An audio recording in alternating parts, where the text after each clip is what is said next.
Hello there. It is 6:49 p.m. on April 8th, Wednesday, 2026. And I'm sitting at an intersection right now of, what is there even to say? Close to the Blue Ridge Parkway and the Appalachian Trail. I'm all set up a little ways down the road, and I was just looking for a place where I could sit, drink some wine, and, be warm a little bit. I've kind of got the sun to my back, which is nice. And today was a pretty social day as far as days have gone. I also ate a lunch that was like far too big. And so I think I've just had like 3 hours of being incredibly bloated, feeling like I might be sick again. Thankfully that hasn't happened, and I don't think it will. But hey, cheers to that.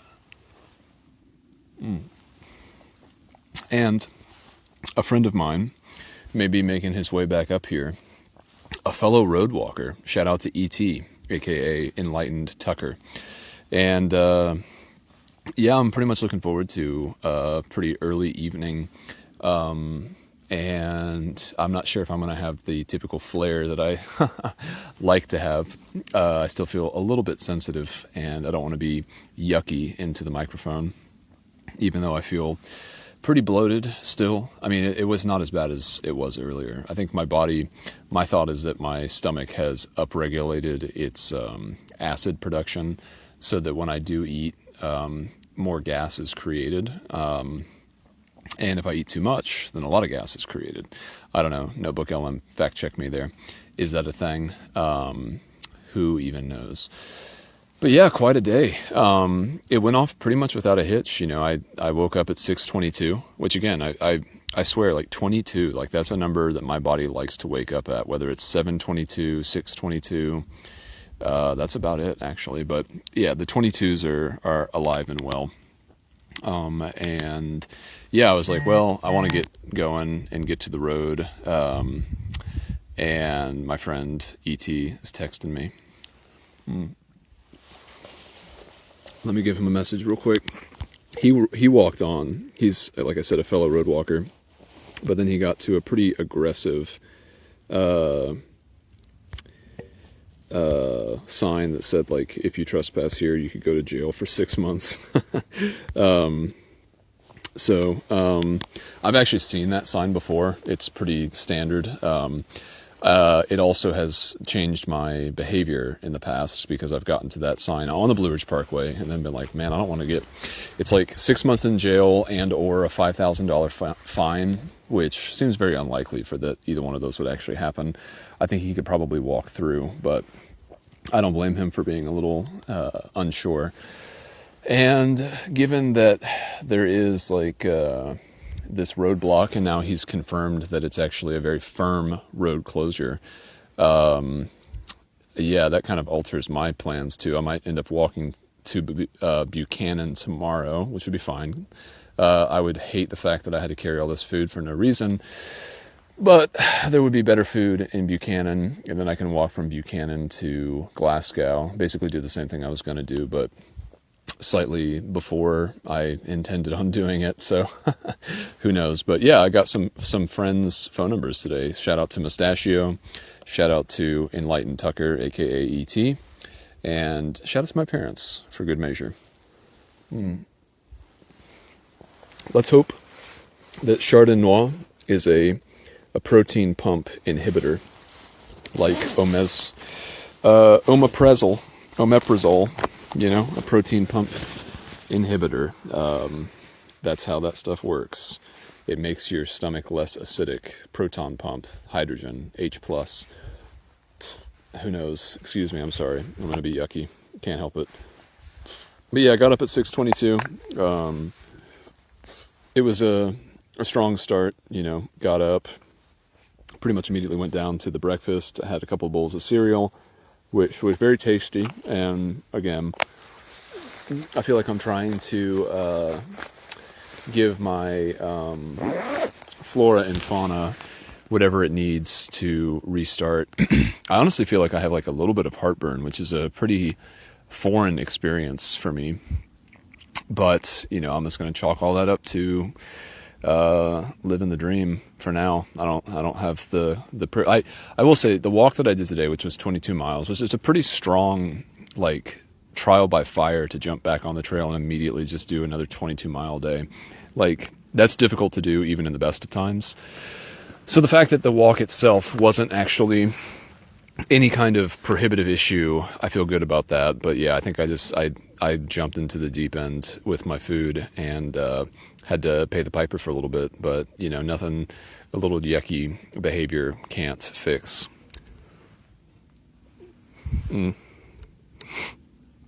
So might end up having a friend to road walk with tomorrow. But yeah, so went down to breakfast, had the cereal, had some coffee, went back up to my room. I was pretty much all the way packed, but finalized all that kind of stuff and, you know, did my final shakedown of the room, whatever remaining Needfuls that were still there. And then I left for the road at 8. It was like 8 on the dot. And I have to say, leaving at 8 made the day go by very, very quickly. I did majority road walk today for about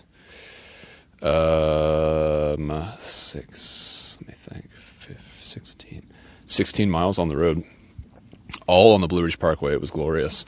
And yeah, let's see if this is my dude. If he got a ride. He said he was going to try to hitch back to this area if he could, because he walked like 2 miles down the trail. It's not looking super hopeful. I don't see him in there. No. Oh, my dude. But yeah, hit the trail, and I wanted to go get some Zen before getting back on trail proper, so I road walked from the hotel down Lee Highway, which I think is Virginia Route 11 or something like that. It's a pretty major highway, and it's also one that is part of, I think, the Trans Am. Goes through Troutville and Daleville and all that kind of stuff. So that was pretty cool. And I think I was road walking for, you know, a couple miles before I ultimately got back on trail, and then I had to be on trail for about 6 miles or so. And that took me all the way up to this road called Salt Pond Road, which then I was able to jump off the trail and take that over to the Blue Ridge Parkway, and then walk from the Blue Ridge Parkway all the way to where I am now. I am bummed that this road closure means that we won't be able to be on the Blue Ridge Parkway, well, for a little bit, you know. I don't think that it's going to mess up my logistics too much. I do need to do some math. It might end up being a pretty big day tomorrow, because it's pretty vital that I get to Glasgow tomorrow in order to be able to stay at the shelter that is in the town, because that's sort of my pivot point for all of the logistics that I've been doing. But I think that that's quite doable, and so I guess if it had to be this way, it could certainly be worse. And yeah, it was a long stretch. I think it was about, I don't know, what was it, maybe 12 miles, I think, to get from the Blue Ridge Parkway's beginning all the way to the first water source. So I just kind of plugged and chugged, put Harry Potter on, and you know, walked. Then I got to a shelter, ate a lunch that was far too big for how small my stomach feels like it has now become, and then ran into E.T. He was coming to the shelter for the same reason, because he was also road walking. And again, I think that's so cool that I've met up with somebody. We were actually bullying this guy named Mustachio, who I also shouted out earlier, because he's a purist, and E.T. and I are both just road walking scum. It's a rare opportunity when two road walkers outnumber someone who's actually doing the Appalachian Trail proper. But it was all in good fun. We were just taking the piss, as they say, taking the piss out of each other.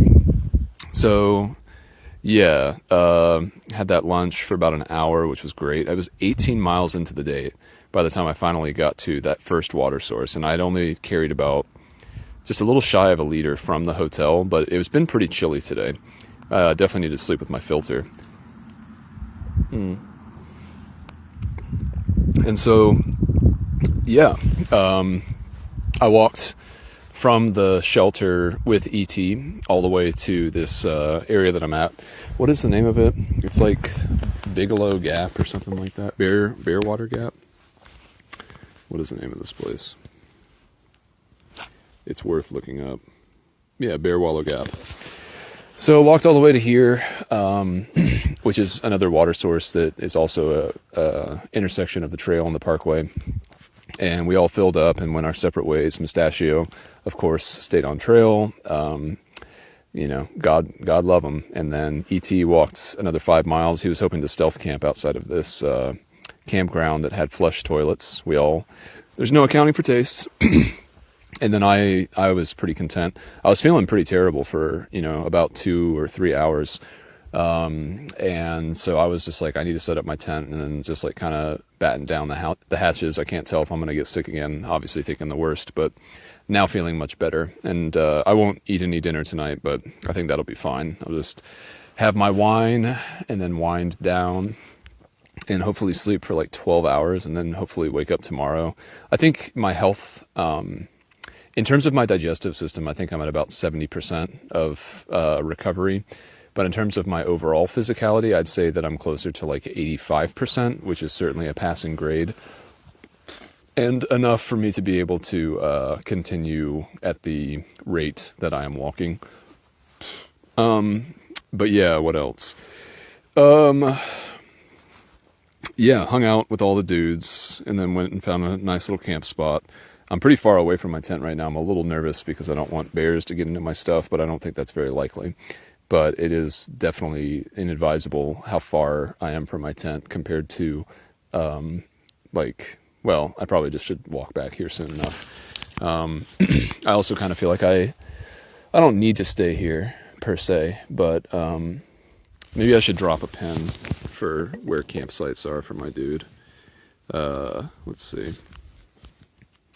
I don't even know if I can do this properly.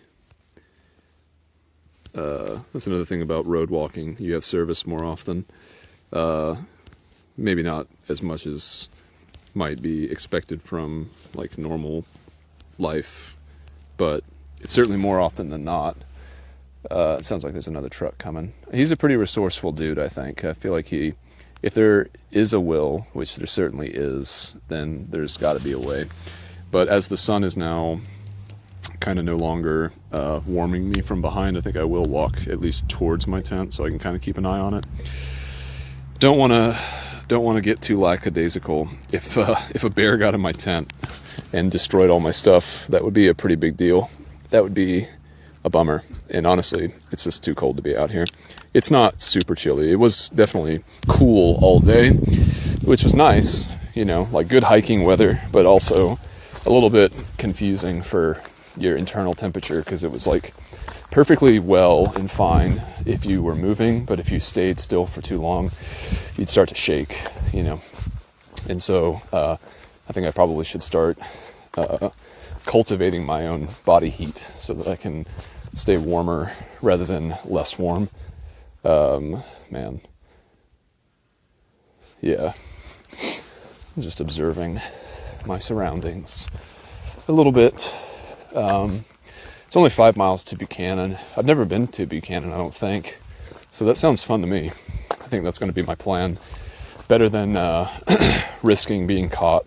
If it was like a shorter duration, the parkway is closed for 3 miles from like mile 89 to mile 86, which that would be hard to stay under the radar for that many miles, especially if they're doing some major work. Best to just avoid that if possible. And if there's an even better option, like going into town, that's always for the best, especially if my stomach is feeling even better. But yeah, the parkway is so great, man. This is, I wish the whole Appalachian Trail was just the Blue Ridge Parkway. 2,000 miles of this I could get used to. I swear, didn't see more than like 20 cars today on the parkway passing at any given time. So, perfectly reasonable traffic flow, especially with the closure. Like there's just very low traffic, very good views. It was a little cold, we were ridge walking for most of the day, and obviously no water. My tent is really far down. Man, I feel a little sore too from my backpack. Haven't had it on for like 48 hours or something. But yeah, so it's kind of cool too, because the Blue Ridge Parkway, it takes you straight to Rockfish Gap, which is where Waynesboro is, and also where the beginning of the Shenandoahs / Skyline Drive is. And I'm only 89 miles away from that, which is crazy. On trail, it's more like 130 or something. So there's like 50, I'm at mile 91. There's a sign right next to me. But yeah, that just means somehow the Appalachian Trail like adds an additional like 50 miles between here and there. And I'm sure it's arduous and grueling. I'll take the road walk, thank you very much. And now I'm descending from the parkway. And interestingly enough, yet again, and I probably just did, well, no, I didn't. Did I stay in Daleville last year? I don't think I did. I must not have. But then how would I have gotten all the way here? I don't remember what I did close to Daleville in 2022. But I did camp in this exact same place in 2022. Maybe I did a 30-mile day. I don't even know. I don't even remember. I wouldn't put it past me. But yeah, I camped in this exact same spot. So I guess for the last 3 times that I've camped, it's been in places that are actually very familiar, which is kind of cool. And I'm feeling pretty good about this spot. Again, looking forward to sleeping for as long as I can, and hopefully no nightly emissions that cause me to leave my tent prematurely. I don't think that there's any reason that should be the case unless I've been reinfected by something from my pack, which let's just hope that's not the case either.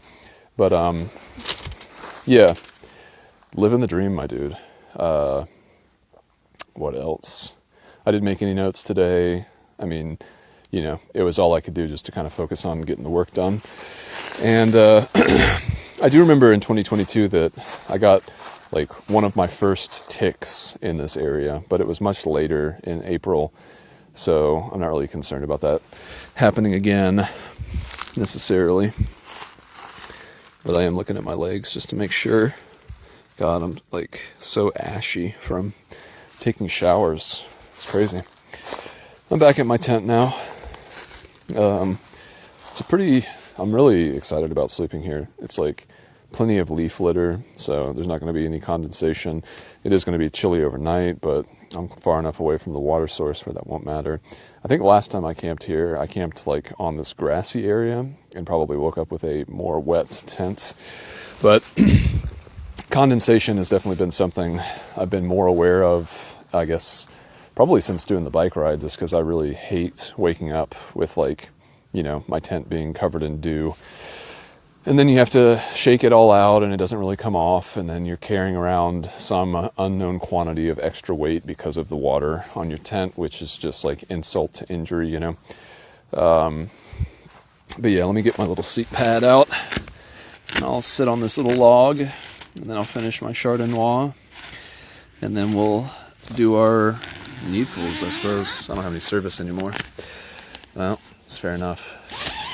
Might need to walk back up to the road. I feel like I know I don't need to help this dude, but I feel like I should try if I can. He'll find his way and he'll do what he needs to do.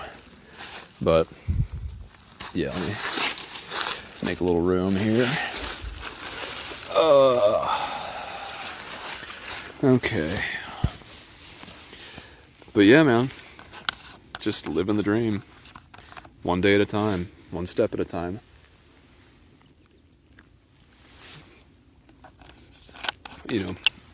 I've said it before, but I do think that alcohol can have a kind of a calming effect for your stomach. I don't know if that's always very true, per se, and certainly not with this specific condition. I know, who even knows? Dude, I'm just all types of all over the place with what's been going on. But I'm still in good spirits, I did have the thought earlier, like if I were to have gotten sick again after having that lunch and feeling pretty bloated, I was like, well, to be fair, I don't know how many more days of this I would be willing to endure before I would have to start thinking about, like, if I needed to get off trail, like maybe not necessarily permanently, but that would certainly be an idea and a thought that would start to creep into my mind, where I'd just be like, dude, like, a couple of few days of reacclimation, which might be all that I need, is like reasonable. And I guess what I'm doing is just catastrophizing and spiraling. So I don't really need to give fuel to that fire too much. But yeah, there was like a part of me that was like, if I got sick to a point where it wasn't getting better, which I have to say it obviously is, because I did a 22-mile day today, and it was good. Like, I felt strong enough to do it. I felt stable enough to do it. And it makes sense that, although in an ideal world, I probably could have stood to stay another day at the hotel. I mean, I didn't want to, because it was $100 a night. But if all things were, inconsequential and equal weighted, I think I probably could have stayed one more day and then maybe been like closer to like 90% fully recovered. But I think this will be fine. If farm animals can exist, I was talking to Jim and I the other day when I was at the hotel, and I was just like, it amazes me, because like, road walking and stuff like that, I'm going by like a bunch of pastures, and these cows are just like covered in their own excrement, and then also just whatever kind of gross stuff they encounter from their environment as just being cows, and they're licking all over themselves, and they're licking each other, and I'm just like, how are these animals not sick all the time? And I mean, I know that it's like a matter of necessity and a matter of exposure. Like, they've been doing this their whole lives, and same with dogs, like the stuff that they can eat and not get sick. Like, I remember my dog Charlie, he would eat the most disgusting things. Like, I don't even want to get into it, but just like terrible things that would make me just want to disown him. Which I guess I eventually did, respectfully, in the proper way. I gave him up to an adoption company that made sure he found a new home, a Boston Terrier rescue from Tennessee. But yeah, like, I'm just amazed. Like, it's just like, well, what was it? There was a book that this guy named Christopher Ryan wrote called Civilized to Death. And it kind of discusses that general theme of like basically living in an environment that is overly sterilized, because obviously there's like a Venn diagram here between like a good healthy level of sterilization, and then also both, there's two circles. One of them is just like pure exposure to the world on its own terms. The other one is like human intervention and sterilization. And I think that we probably are a little bit more on the side of human intervention and sterilization, and a little bit less on the side of human, or the world on its own terms, to a degree that maybe there's like some negative consequences of that. I think a lot of autoimmune conditions are probably the result of that. Like, we have co-evolved with a lot of bugs, and I'm not talking about like ants, but like microscopic organisms. Like, I think there was this one story on this podcast called Radiolab. I think it's called The Monsters Within Us. It's a really good episode. It always stuck with me from the first time I ever heard it, obviously as someone who is like very concerned about health, even though I don't do the best job of safeguarding it all the time.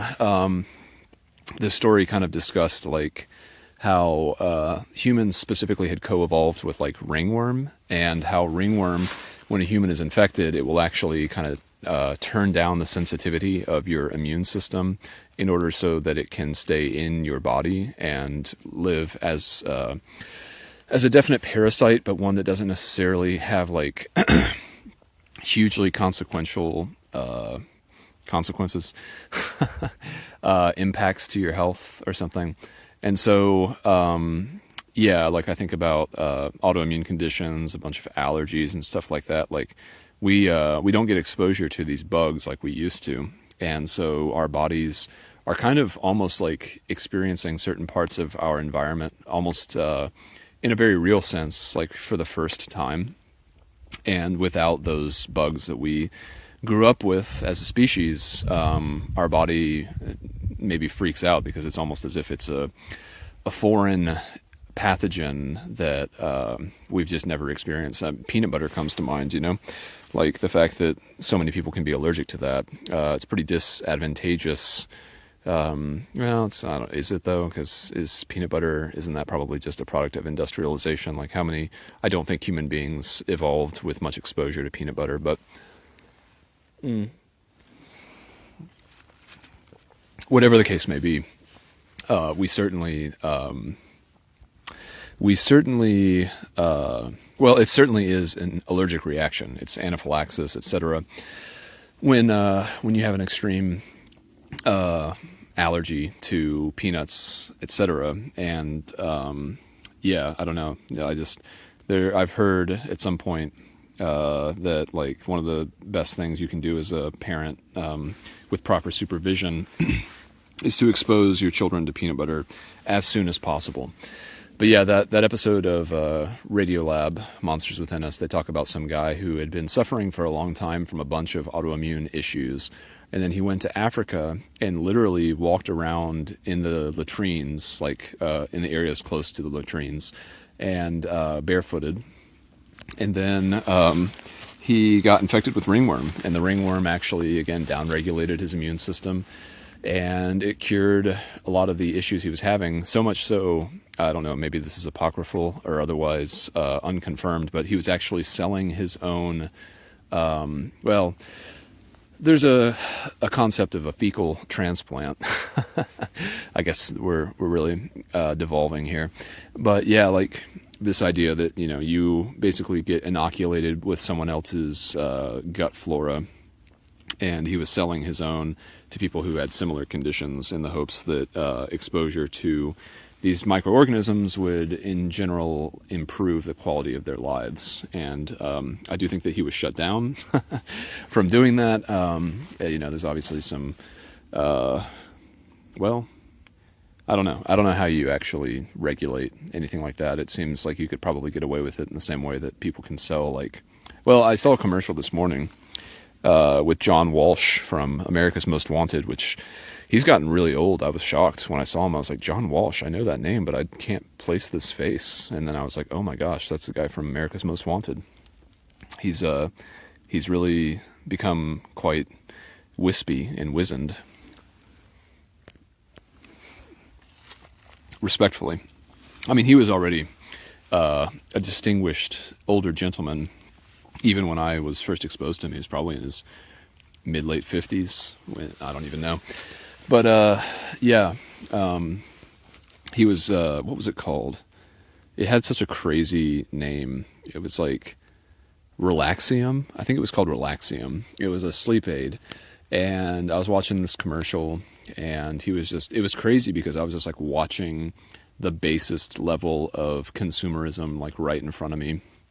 Because while he was describing this sleep aid, he wasn't talking at all about the ingredients of it or how it worked within the body or anything that you might call like a scientific explanation of how it actually works, its efficacy.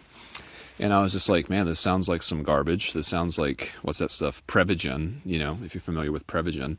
I guess I've just been watching the Weather Channel too much, but Prevagen is supposed to be like a memory aid, and it prevents aging.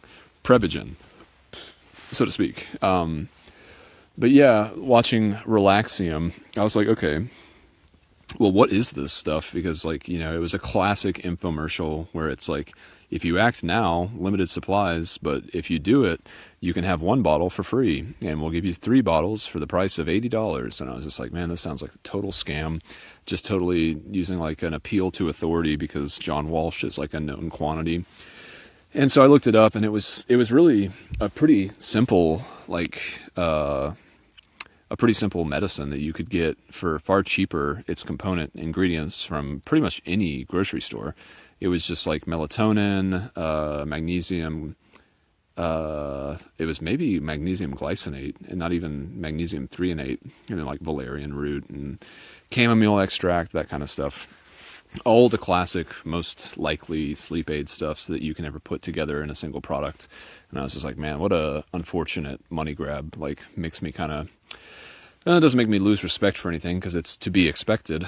But yeah, just a rather unfortunate use of power to prey upon people who are vulnerable, but hey, that's classic capitalism for you. Speaking of which,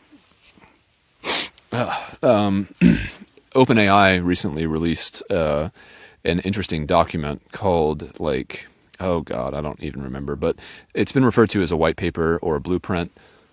And I watched a not very interesting YouTube video last night from OpenAI itself discussing the document. But yeah, I'd highly recommend anyone who is interested in AI, grab the document, throw it in Notebook LM, and tell them to make a podcast out of it, because I don't know about you, but I'm not about to sit down and read an 18-page PDF about policy and how AI needs to be, how AI is going to shape domestic policy in the near future. But I did subscribe to this new podcast, which I probably will very quickly be unsubscribing from, but it's called like the AI Daily Brief or something like that, and they were discussing the paper. And in a similar way to the John Walsh misgivings that I bristled at earlier in the morning, I was just feeling a similar kind of like dis-ease about how,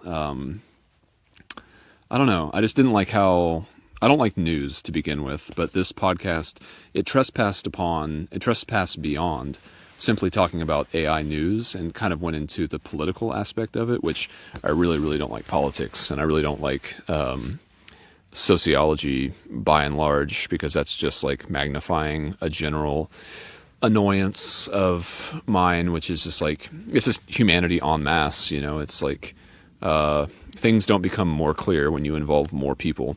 And so it was just annoying because like this guy was ostensibly reporting about like this important document that OpenAI has put out that kind of is like basically begging the US government and then world governments to like, have basically like a symposium to figure out how everyone can have a coordinated effort to kind of mitigate the possible fallout from the societal blowback that is about to occur when, artificial superintelligence is achieved. It's an interesting situation because basically, capitalism, it depends on scarcity, and it specifically depends on a division between capital and labor. And so labor is the thing that will get you capital, and then the system basically runs on that relationship. And it's interesting because capital is about to completely saturate the market. Like there's going to be so much capital that there actually isn't enough labor to justify it, so to speak, or to utilize it. There will be more money than there will be people who can work to earn it. And so that's kind of the whole situation that the OpenAI blueprint was trying to address, because the paradigm of capitalism is about to collapse. And I'm not trying to be a doomsayer or a conspiracy theorist, but that is sort of the way that things are going. Like, Elon Musk is like the first trillionaire, and he won't be the last within our lifetime for sure. And that's just a harbinger of the changes that are coming, where like there's going to be this crazy influx of money that kind of like, again, doesn't have the inverse relationship to labor in order to make the system sustainable and stable. And so, again, I've been kind of hoping while I'm out here that everything kind of doesn't fall apart, but I was hoping that a paradigm shift would occur so that when I get back, there's no impetus to feel like I need to get a job, because like that's not the way things work anymore. And in short order, I think things won't be operating like that anymore. And this kind of transition has happened multiple times throughout human history. you know, you got to think about the Industrial Revolution, which took a previously agrarian society where like 98% of humanity were farmers, and then everything transitioned to, you know, assembly lines and industry and automation and those kinds of things. And then that changed the paradigm. And, you know, it's an interesting thing because technology, it doesn't necessarily destroy jobs, it augments them. And that's a crucial distinction. And so we're looking at a situation now where labor is, again, it's within the sight lines of the crosshairs of being augmented. And it's hard to say what that will exactly mean because it hasn't quite happened yet. But again, if you're someone who has any prescience of vision, it's not hard to imagine what it would be like. You know, if the majority of people are involved in some type of like, what do they call it? I always forget the name. It's not called thought economy. What is it called when you're like a worker who all you do is what I used to do? What is that called? Knowledge work. It's called knowledge work. So if knowledge work is no longer a valuable commodity, and that was also, let's not even say the bulk of it, but let's say 50% of our economy was based on knowledge work, which is just like basically doing something on a computer, you know. If that can be done better by AI, then all of a sudden, like, you know, 50% of the population is unemployed and unemployable because it's not even a matter of like, you know, getting a different job in a different industry that's a lateral change. It's like you can't enter any of those industries because humanity actually becomes a liability in those situations. My face feels warm. It looks normal. When I feel weird and then I look at myself, I look normal.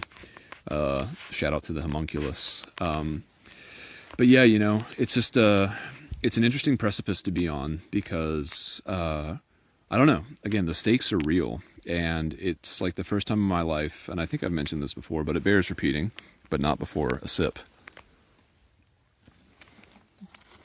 I really like the fact, and again, this is just me talking. I'm not saying I'm right. I'm just saying this is me speaking my truth. But, you know, as a younger person, I used to have this feeling like I wanted to have an impact on the world, and I felt like it was I was beholden to like a type of standard where I would basically like feel like I needed to do something important and utilize my time on this planet to do something impactful. And I don't think that that's untrue at the point that we're at now, but I do think that the stakes have changed because now it's like, well, like another human Einstein isn't even going to be worth like the paper that it's printed on compared to what AI will be able to do, because it will be, as Dario Amodei from Anthropic, the CEO, he talks about basically having like countries worth of geniuses, you know, all housed and comprised within servers. So it's like you don't have to wait for whatever period of time it takes for another Einstein to be born because there are digital Einsteins all the time that are doing important, meaningful, impactful, and immediately enforceable or implementable work at a scale and at a timeline.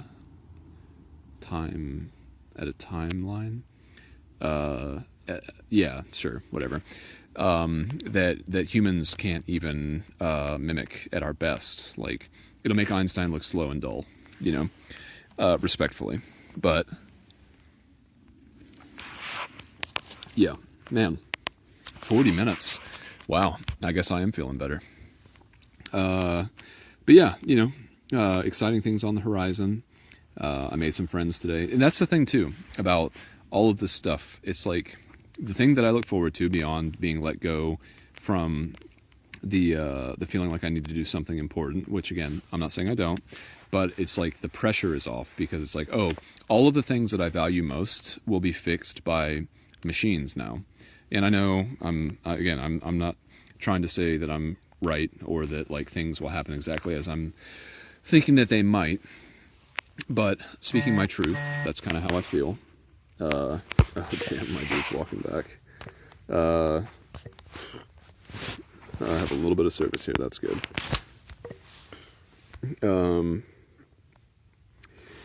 Yeah.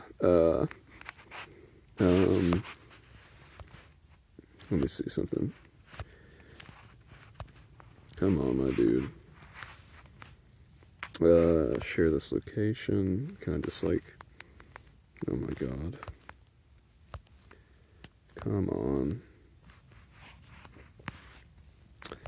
Just let me copy paste this. Sorry.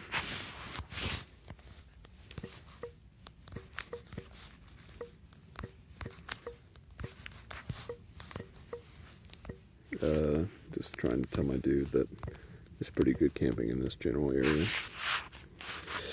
Anyway, yeah, I mean, I feel like human beings, they should be able to do stuff like what I'm doing or whatever their passions may be and not have to worry about money or health insurance or mortgages or all this archaic stuff that limits your ability to focus on the only thing that human beings are actually good at, which is like pursuing our own joy.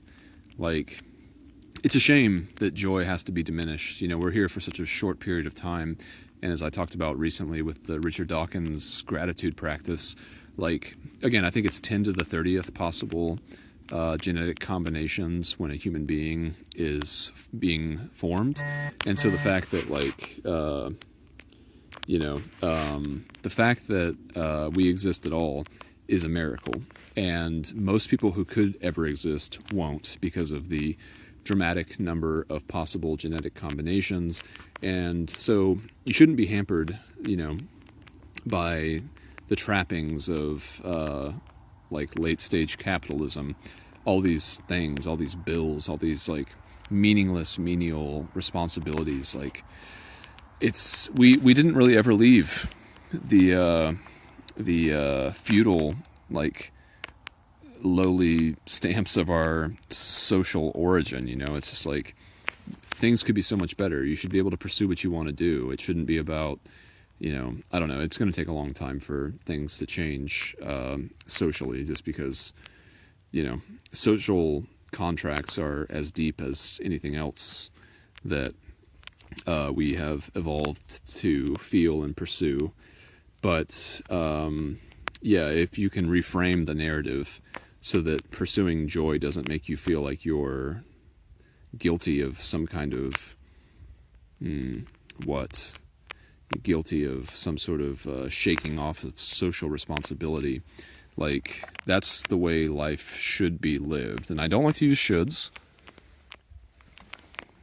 Shoulds are dangerous. And they're also, I don't like prescriptions. And any kind of statement that contains a should is a prescriptive statement. And those are bad, because you cannot tell other people what they should do, because that precludes their entire lived experience. The only person who can tell them, well, I don't even think you should tell yourself about shoulds. I think you should just, as the kids say, fork around and find out, So, yeah, it's a lot. And it's exciting. It's really exciting. The stakes are real. If I had been born, 80 years ago, perhaps I would have had similar existential considerations about everything that was happening, but I don't know if it would feel as real. It probably would have, just because I would have had no other means of comparison. But the way that things are going now, I'm just like, this is exciting. Like, this is like such a great time to be alive. As Peter Diamandis says, the only time that's better than right now is tomorrow. And I wholeheartedly agree. And I hope that I can sleep tonight in a safe way that doesn't also involve me having to jump out of my tent and do some undesirable biological needfuls. But we'll leave all that as it is, because it is what it is, and it was what it was. So, yeah, I'm going to walk back up this embankment and see if I can help my dude to whatever degree might be helpful. So, I'll leave it there for now, and I will leave you with a classic shout out to my parents, love you, bye.